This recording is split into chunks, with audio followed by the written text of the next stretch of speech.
कर्मण्येवाधिकारस्ते मा फलेषु कदाचन मा कर्मफलहेतुर्भूः मा ते संगोऽस्त्वविकर्मणि।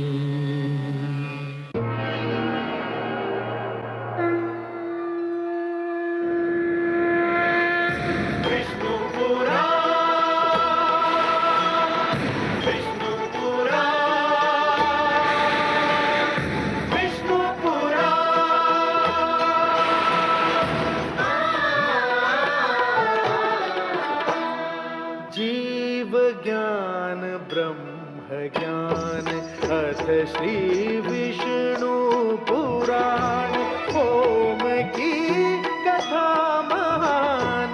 जय श्री विष्णु पुराण विष्णु पुराण विष्णु पुराण विष्णु पुराण। प्रगटे कब तीन लोक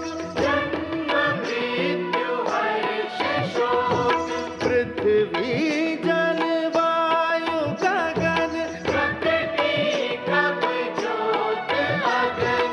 इस पुराण में है निहित जप तप और योग ध्यान। विष्णु पुराण विष्णु पुराण विष्णु पुराण। मैं माँ हूं, धरती माँ। मानव मुझे माता कहकर पुकारता है।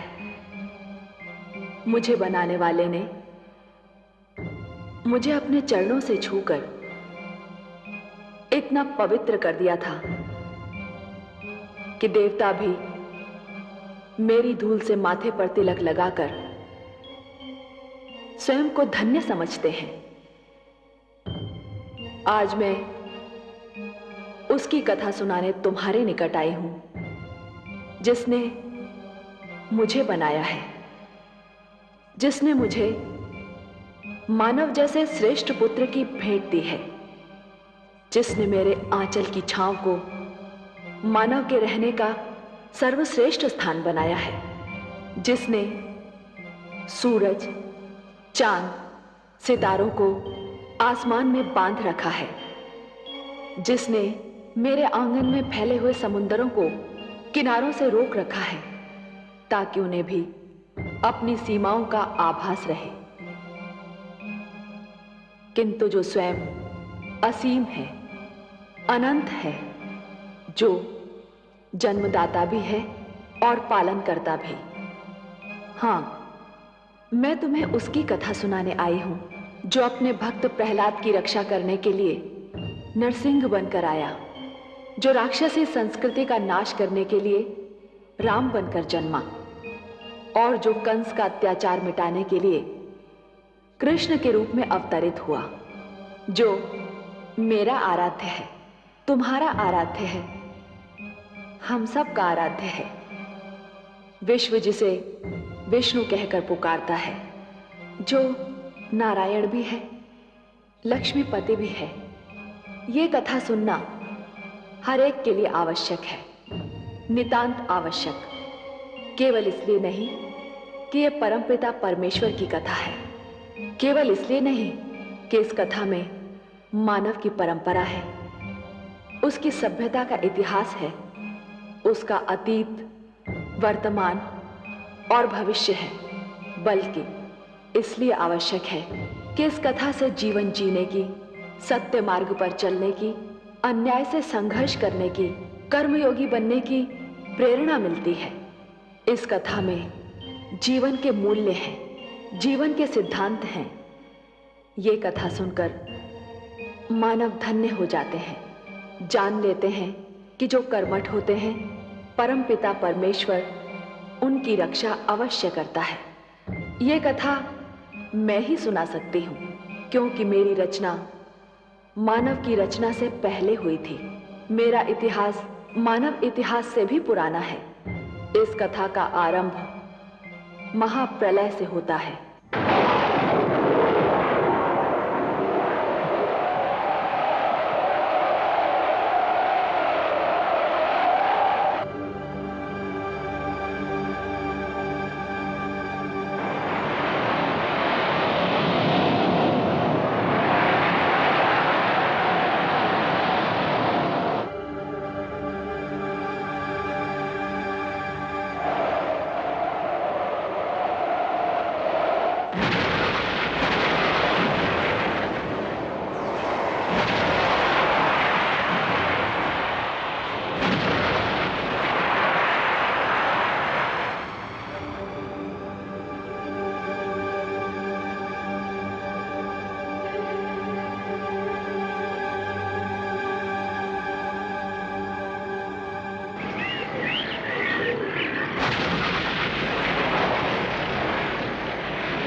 प्रणाम। हे नारायण, आपको कोटि कोटि प्रणाम। हे विश्वेश्वर प्रणाम, आपको असंख्य प्रणाम। हे पद्मनाभ, मैं कौन हूं, मुझे बताने की कृपा कीजिए। हे वासुदेव, मुझे अस्तित्व दिया है तो पहचान भी दीजिए, परिचय भी प्रदान कीजिए। जो मैं हूं वही आप हैं, और जो आप हैं वही मैं हूं। मैं विष्णु हूं, आप ब्रह्मा हैं, और आप महेश हैं। हम तीनों ही एक ही अस्तित्व के तीन रूप हैं, त्रिमूर्ति हैं। परंतु हे देव, मेरे होने का उद्देश्य क्या है, मेरा लक्ष्य क्या है?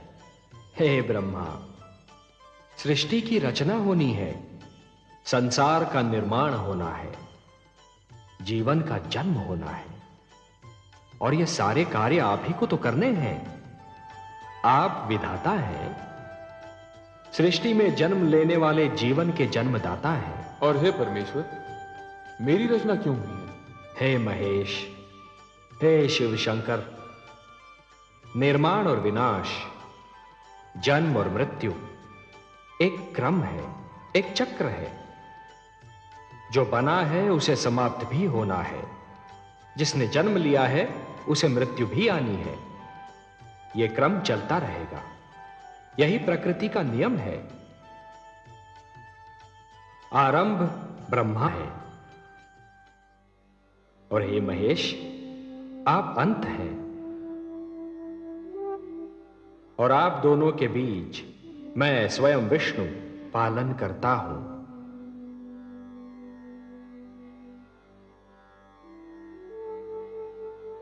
हे ब्रह्मा, हे विधाता, सृष्टि की रचना का शुभारंभ कीजिए।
प्रणाम परमेश्वर, प्रणाम। हे नारायण, आपको कोटि कोटि प्रणाम।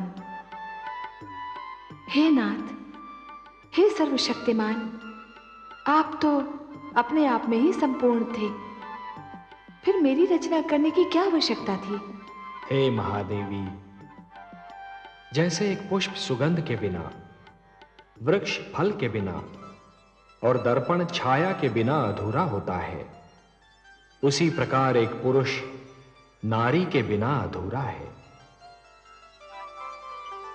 और ये तो केवल हम ही जानते हैं ना महादेवी, कि संसार को ममता और स्नेह और एक पुरुष को प्रेरणा, संघर्ष की शक्ति और जीवन भर का साथ केवल एक नारी ही दे सकती है। इसीलिए हमने आपकी रचना की है और हम आपको एक सुंदर सा नाम भी देने जा रहे हैं, लक्ष्मी। संसार हमारे नाम से पहले आपका नाम लेगा, हमें लक्ष्मी नारायण के नाम से पुकारेगा। लक्ष्मी नारायण।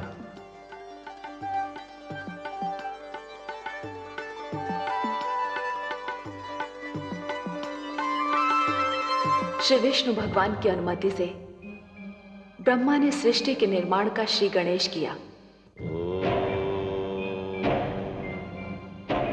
सबसे पहले अपनी भुजाओं से उन्होंने 4 मनु पैदा किए।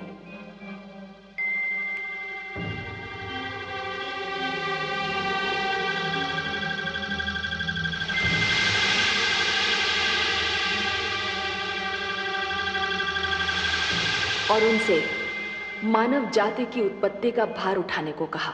परंतु शिशु रूप में जन्मे इन संकादिक ऋषियों सनक, सनातन, सनंदन और सनत कुमार में इच्छा का अभाव था।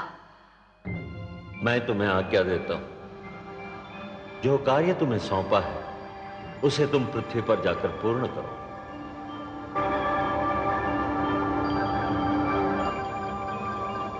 तो मैं तुम्हें शाप देता हूं, जाओ, निकल जाओ यहां से। उन्होंने मानव जाति को जन्म देने जैसा महान भार उठाने में स्वयं को असमर्थ पाया। इच्छा का संबंध ज्ञान से है और ज्ञान की जड़ें विद्या में होती हैं। ब्रह्मा ने यह सोचकर निर्णय लिया कि मानव से पहले सृष्टि में ज्ञान का उजाला फैलाना चाहिए। जीवन को ज्ञान मिलने से पहले ज्ञान को जीवन मिलना चाहिए।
उन्होंने अपने शरीर से 7 आचार्यों को जन्म दिया और उनसे कहा, हे आचार्य जनों, हे वशिष्ठ, हे क्रतु, हे पुलह, हे पुलस्त्य, हे अंगिरा, हे अत्रि, हे मरीचि। सृष्टि में मानव जीवन का आगमन होने वाला है। मानव को शिक्षा देना, उसके जीवन को दिशा देना आपके जन्म का कारण भी है और उद्देश्य भी। उसके मार्ग में ज्ञान का प्रकाश फैलाएंगे आप। उसे परिवार और गुरुकुल परंपरा के ढंग सिखाएंगे। सप्तऋषि के नाम से जाने जाने वाले ये सातों आचार्य आज भी नक्षत्र मंडल में 7 सितारों के झुरमुट का रूप लेकर जीवन का मार्गदर्शन करते दिखाई देते हैं। फिर आया वो क्षण जिसकी सृष्टि सांस थामे राह देख रही थी। रचना क्रिया का सबसे महान क्षण, मानव जीवन के आगमन का सुनहरा पल।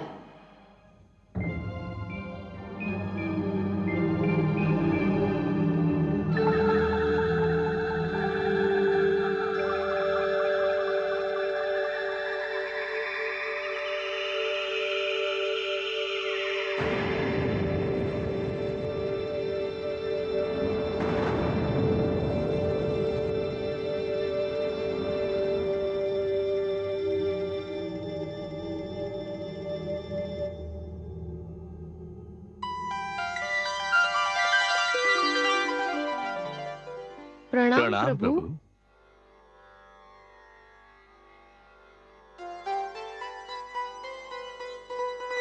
हे मनु, हे शतरूपा, आप दोनों मिलकर सृष्टि में मानव जीवन के प्रारंभ की घोषणा है। जीवन रचना की शक्ति अब मैं आप दोनों को प्रदान करता हूं। मनु, आप पुरुष हैं, शतरूपा आप स्त्री। आप दोनों मिलकर मानव जाति का आधार बनेंगे, परिवार बनाएंगे, समाज बनाएंगे। आप दोनों शरीर तो दो हैं, पर प्राण एक होंगे, एक दूसरे का साथ देंगे, एक दूसरे के सुख दुख बांटेंगे। जो आज्ञा प्रभु। आप दोनों के कई रूप होंगे। मनु, आप पति पिता पुत्र के रूप धारण करते रहेंगे, और शतरूपा आप पत्नी माता और पुत्री के रूप में ढलती रहेंगी। आपको मैं स्नेह ममता दया और करुणा की भावनाएं देता हूं। मनु, आपको संरक्षण पालन पोषण और परिश्रम की शक्तियां प्रदान करता हूं। आप हर पग पर, हर स्थिति में और हर स्थान पर शतरूपा की रक्षा करेंगे, उसके सुख का ध्यान रखेंगे। आज के उपरांत सृष्टि में जीवन स्वयंभू नहीं होगा। अब जीवन जन्म लेगा और जन्म देगा। हे पिता, आपके आदेश का पालन होगा। मैं अपने धर्म का पालन करूंगी प्रभु।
कहाँ चले गए थे आप?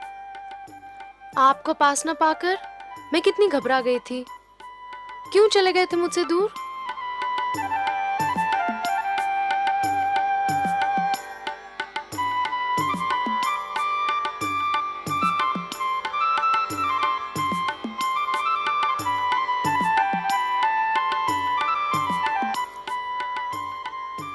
ऐसे क्या देख रहे हैं आप? देख नहीं रहा हूं देवी, सोच रहा हूं। क्या सोच रहे हैं?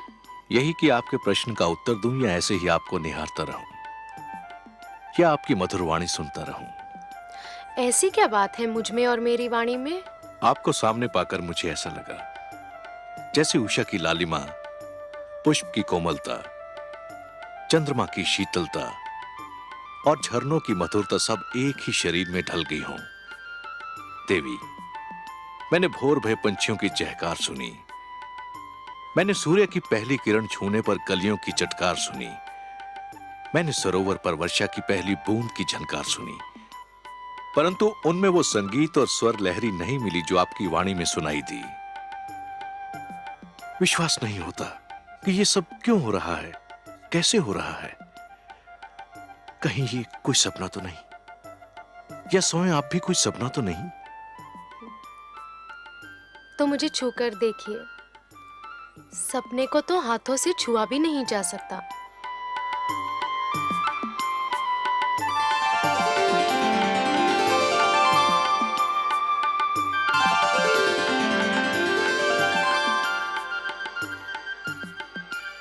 अब पता चला कि मैं सपना हूं या सत्य? आप सत्य हैं देवी, सृष्टि का सबसे सुंदर सत्य। ब्रह्मा ने मुझे आपके विषय में बहुत सारी बातें बताई थीं, परंतु एक बात नहीं बताई थी जो मैंने अब जान ली है। कौन सी बात? यही कि आप मेरी संगिनी नहीं, मेरी आवश्यकता भी हो। आपने अधूरी बात जानी स्वामी। क्यों? पूरी बात यह है कि हम दोनों एक दूसरे की आवश्यकता है।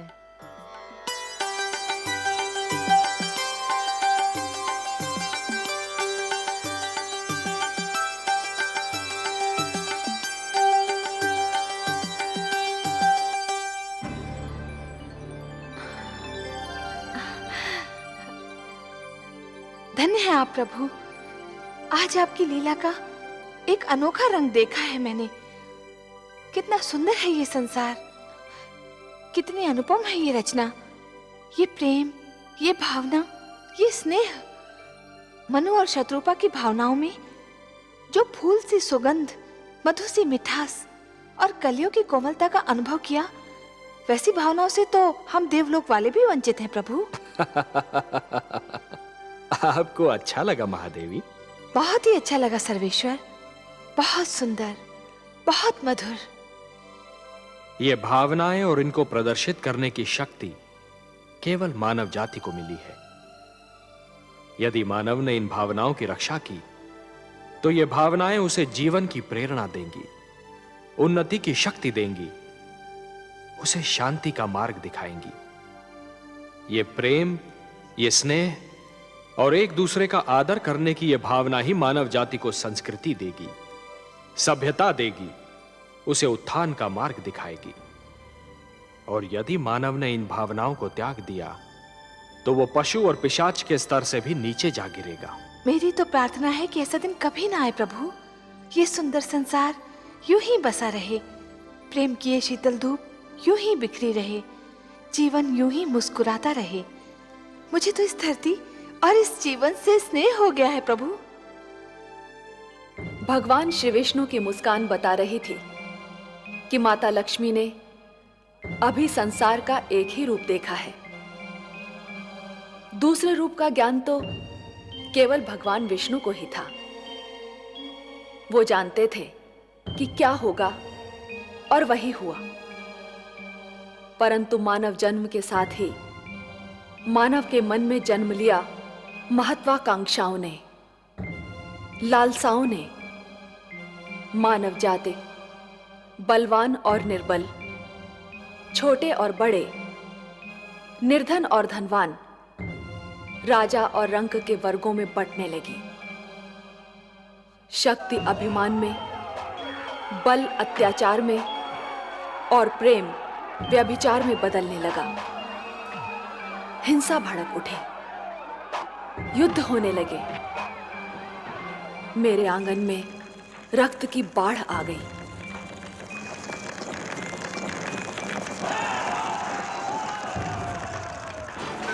मैं घबरा गई।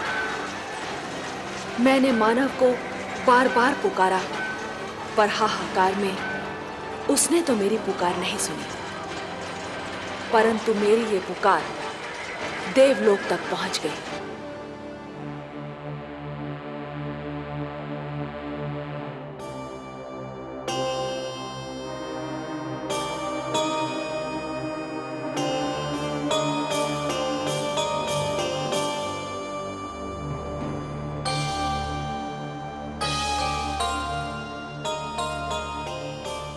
क्या बात है महादेवी?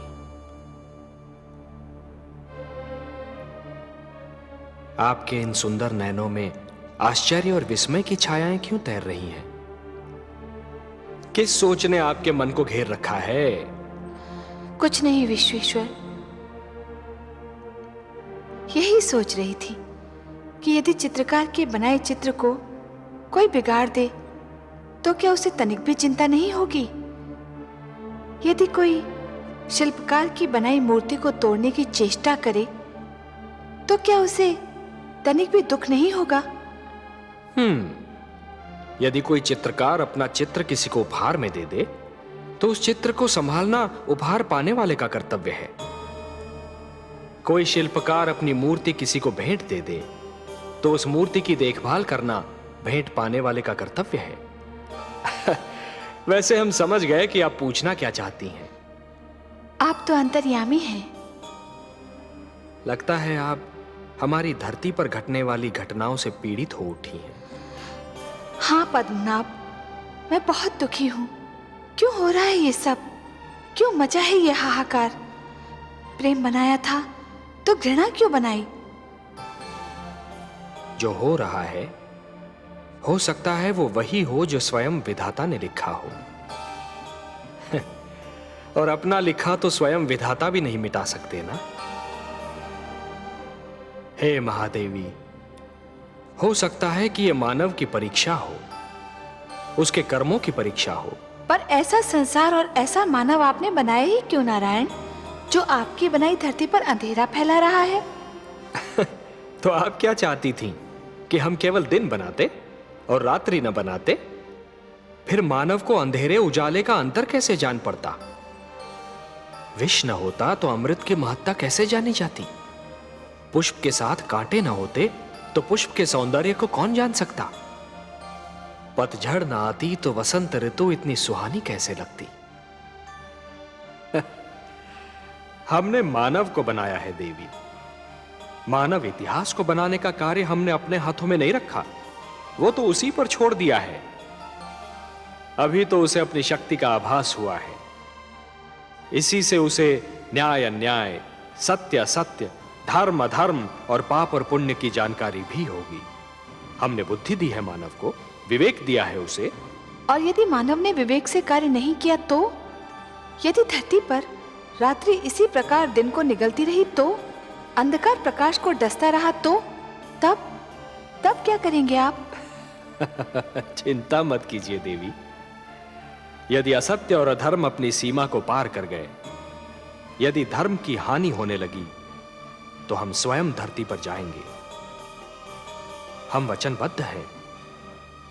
परित्राणाय साधूनाम विनाशाय च दुष्कृताम धर्म संस्थापनार्थाय संभवामि युगे युगे। अपनी लीला तो आप ही स्वयं जानते हैं पद्मनाभ। इस प्रकार आरंभ हुआ प्रकाश और अंधकार के युद्ध का इतिहास, असत्य पर सत्य की विजय का इतिहास, अन्याय पर न्याय की विजय की कथा। और इस कथा का पहला अध्याय था मनु और शत्रुपा का पुत्र महाराज उत्तानपाद, जो दिग्विजय करके अपनी राजधानी लौट रहा है।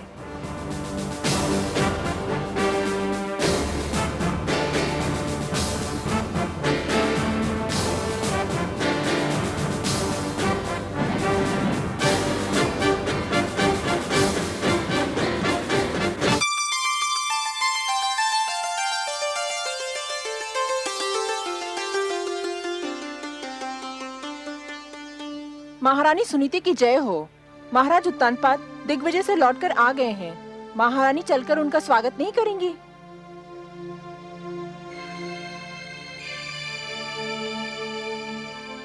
मैं वहां जाकर क्या करूंगी? उनका स्वागत करने के लिए तो पहले से वहां कोई उपस्थित है।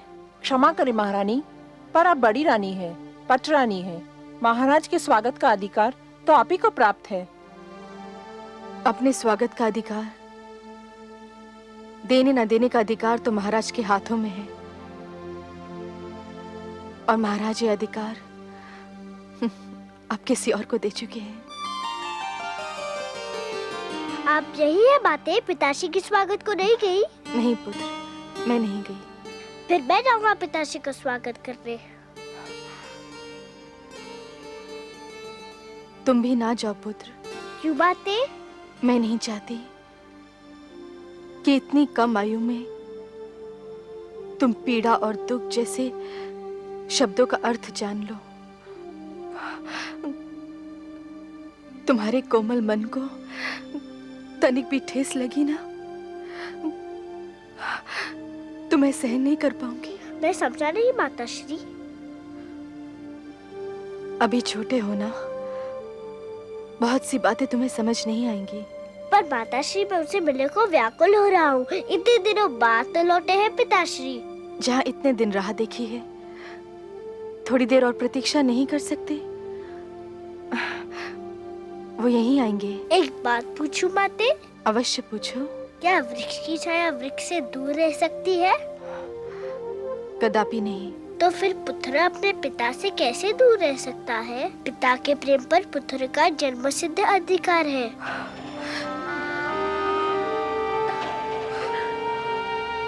सारा झगड़ा ही तो अधिकारों का है पुत्र ध्रुव।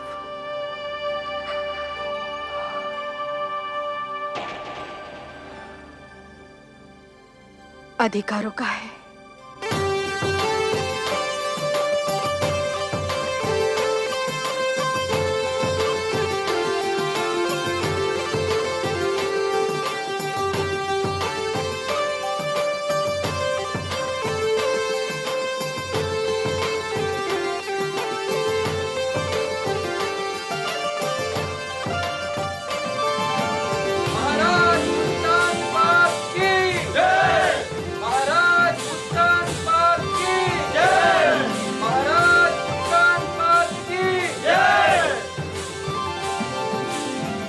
महारानी,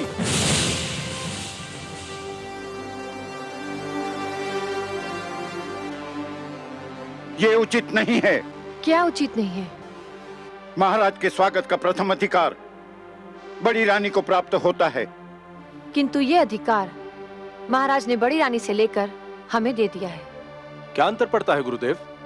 दोनों ही हमारी रानियां हैं और दोनों में से कोई भी हमारा स्वागत कर सकती है। राजा प्रजा का आदर्श होता है महाराज।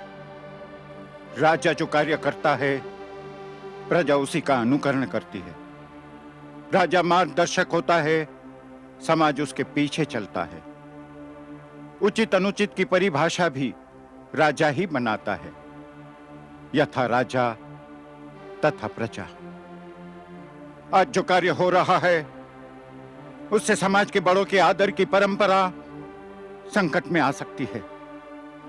और जब छोटे बड़ों का सम्मान करना छोड़ देंगे, तो समाज में उथल पुथल मच जाएगी।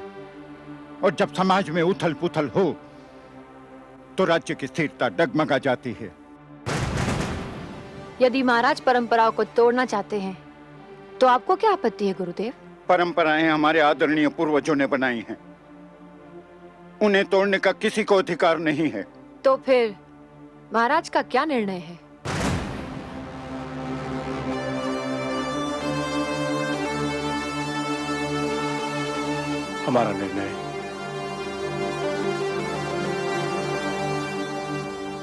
हमारा निर्णय यह है कि महारानी सरुचि ही हमारा स्वागत करेंगी। यदि आपका यह निर्णय है, तो फिर किसी का भी उपदेश मुझे रोक नहीं सकता। पति का आदेश मानना ही पत्नी का धर्म है, और ये धर्म मैं निभाकर ही रहूंगी।